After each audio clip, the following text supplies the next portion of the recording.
Welcome to Under Construction. I'm your host for the evening, Rodney Richardson. To my left is Jamal Darby. To my right is Vince Dunlap. How was your weekend? It was a good weekend until Carolina lost. It was a bad weekend, but then Duke lost, and it was a good weekend. But the Hornets just lost by 50 points, 70 points, 100 points, and that was not a good weekend again. I feel you. Jamal? More the same, man. We had good weather. Whatever. Hey, man, that's a good weekend. Yeah, right, man. So, good weather, and I saw a bunch of breweries in Charlotte this weekend. I won't tell you how, but I just saw a bunch of breweries this weekend. I did not know Charlotte had so many breweries.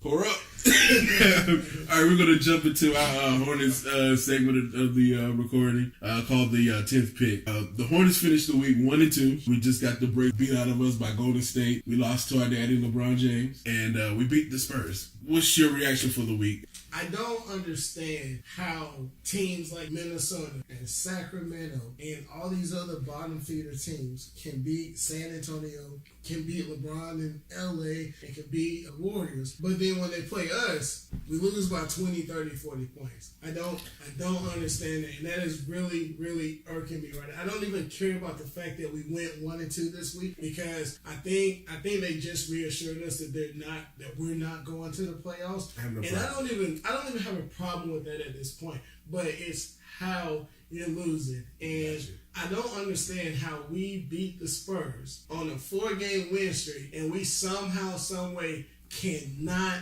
beat LeBron James still. Kemba Walker is 0-28 versus LeBron James. I thought we was going to win it. I legitimately thought we had a good chance to beat the Lakers. And this Lakers team is worse than any of those LeBron James's Cleveland Cavaliers teams, I believe. And somehow, some way, still find a way to lose to LeBron James and his merriment. Jamal? So last week, I was saying that the Hornets have sucked me back in. They have regurgitated me back out now.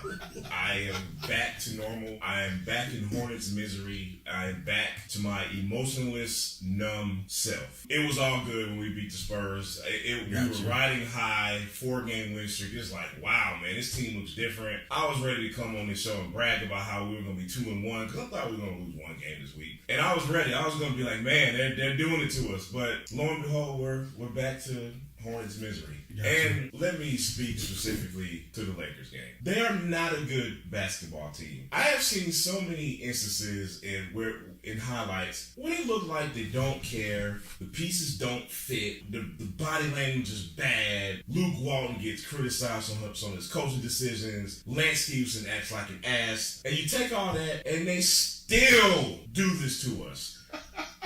Let me be very clear about something. I hate the Lakers more than I hate taxes. If there was a level of hate, it's death, taxes, the Los Angeles Lakers. I hate that's listen, LeBron. It messes with me when we lose to the Lakers, and it's that much more frustrating because I truly feel like we just our mental toughness is not there when we play the Lakers. And let me cut in on that. You're talking about mental toughness. Earlier this week, Lance Stevenson crossed up somebody. He crossed up somebody. Jeffrey. Okay, he crossed him up. Now, even though he stepped on his foot, it still looked good. Made ESPN top all that stuff. But Lance Stevenson, in limited time, has looked pretty good this year for LA. Yeah. Why we couldn't get this Lance Stevenson? When did he learn how to shoot? Why we couldn't get Hot Negro when he came to Charlotte? Why we couldn't get this? Why is it that players always come to Charlotte, crap the bed, and then they go elsewhere, and it's like we get what we thought we were going to get? Allow me to be a basketball nerd for a second, okay? During this 4-game winning streak, I just know that I noticed that schematically, defensively, that's where the difference was. It's like we were trapping, aggressive, the on-ball defense was good, we were biting up one-on-one, and then we just kind of lose it all during this Lakers game. They shoot something like 67% the whole game, man. They are a good offensive. Let me take that back. They're an okay offensive team. They're looking pretty good with LeBron. Great against us. And it's something, I haven't watched basketball a long time, man. And I cannot honestly say I understand it. I simply don't get it, man. And I'm not even going to talk about the Warriors game. It is nothing to talk about. That was scheduled. I'll say, look, man, they got hosed Saturday night. They came in here mad. They're already Team USA. Yeah. Now look, let me ask you something else. Since we're on the whole Kimba can't beat LeBron James kick, right? Right. We all have criticized Kevin Durant because he lost to the Warriors and then in the offseason chose to go play with them. Kemba Walker, free agent. We don't know what he's going to do, but everybody's looking for him. Considering the fact that he has never beaten LeBron, would you feel some type of way if he were to team up and play in LA with LeBron, considering he's 0-28? Absolutely not. LeBron is probably the second greatest player ever. But you got okay. Go ahead. Living in LA, you're going to be in the playoffs. You're going to have better teammates, more exposure. All NBA team, LA life. 0-28 versus you can't beat them. Join them. But we mad at KD for doing it. We mad at KD. Are y'all really asking me how I would feel about it? Hey man, take off. Tell me how you feel, man. Are y'all really asking me this question? Do it. Let's get it. Did you not hear what I just said about the Los Angeles Lakers? Do you listen, man? All those are very fair points, but at the end of the day, I am still a diehard fan of this team, of Kemba Walker, and if not that it matters, but UConn as well. That ties into Kemba Walker being on the Hornets thing. Hell no. I don't want to see Kemba Walker go play with the Lakers. Look, man, there are other teams Kemba Walker can go to have success. Can it not be the Lakers if he goes? The Clippers are going to have cat money. Go to anybody but the Los Angeles Lakers. And as far as like, if there's any kind of comparison, if we're talking about Kemba Walker and Kevin Durant, I don't think they're built the same way. I don't know if that matters in free agency. Again, I just don't see Kemba. I don't see that. Now, I wasn't comparing the two. Right. But I was just bringing the situation. And I'm simply saying if there was a comparison to be made. You know what I mean? Gotcha. And I don't think so. And again, man, like, I feel like mass media and all the legions of Lakers fans, they all want that to happen. LeBron fans. But who's to say that's Kemba Walker's desire? Gotcha. We don't know. Okay, so recently, after the game, the day after, Adrian Wojnarowski released a tweet saying that they shut down LeBron for the rest of the season. Why does he hate us so much? And that goes into my last question.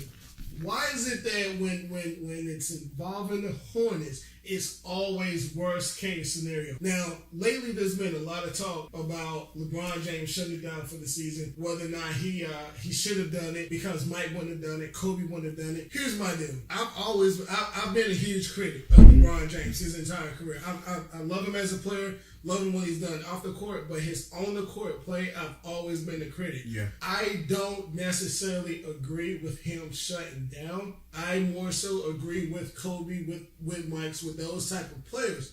However, if Kobe takes some nights off because of load management, if he shuts it down when the Lakers get eliminated from the playoffs, maybe he's able to extend his career by another year or two. So a lot of people are upset at LeBron right now because he's shutting it down for these last 6 or 7 games. 7 games, yeah. But by doing so, it's going to allow him to be that much more effective next season and the other seasons come. So if you take out that dog, so to speak, or that Mamba mentality or whatnot, he's been smart.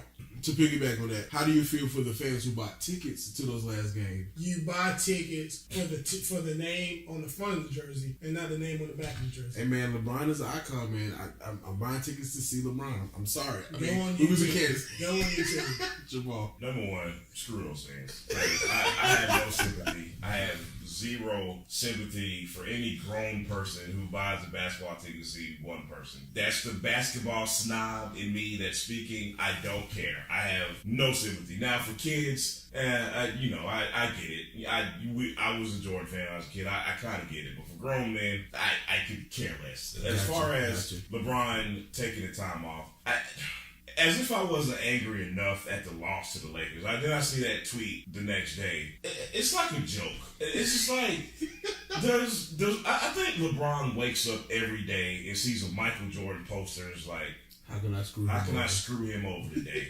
And even if we even like rewind back to previous seasons, you know, when he was with the Cavs or the Heat, there'd be sporadic games where he just rests. Take the game off. Yeah. Why did that ever happen when he came to Charlotte? He would He did it one time. He would always take the game off the game before they played Charlotte, and then he would play Charlotte and put up 45. He's like, I gotta stick it to Mike. I'm better than Mike. It's almost like he has a voodoo doll, and it's Michael Jordan with a Hornets jersey on. He's just what can I do today? I mean, I was looking up some stats today. He has won literally over 80% of the games against the Hornets Bobcats franchise. He has his career high against the Bobcats.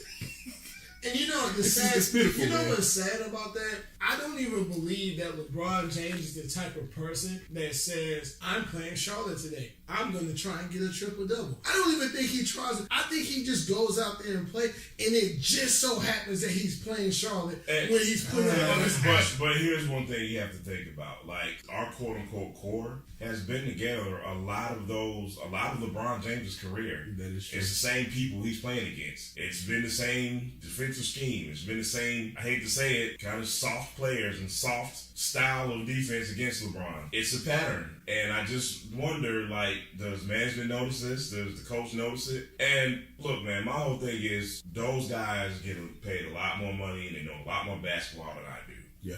It's frustrating for me because I just don't feel like I see anything attempted to be different. Gotcha. Defensively, physically, or anything else. Gotcha.